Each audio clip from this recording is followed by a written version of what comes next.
यूँ तो मैं हज़ारों लफ्ज़ तुम्हारी तारीफ में कह दूँ तो भी कम लगते हैं। शायद इस कायनात में वो लफ्ज़ ही नहीं जो तुम्हारी तारीफ में बयां कर सकूं।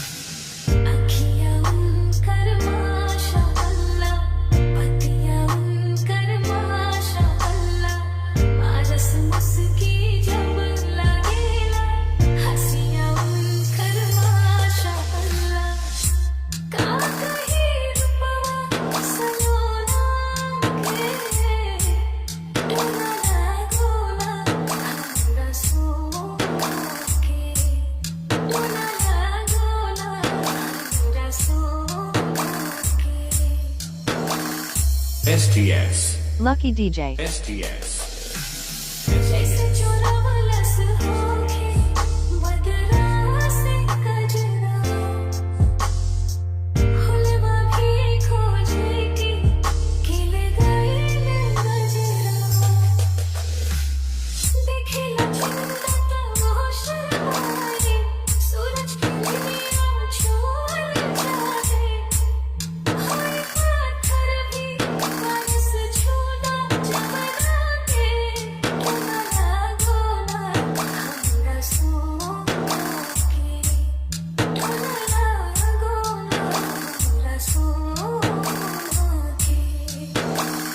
STS STS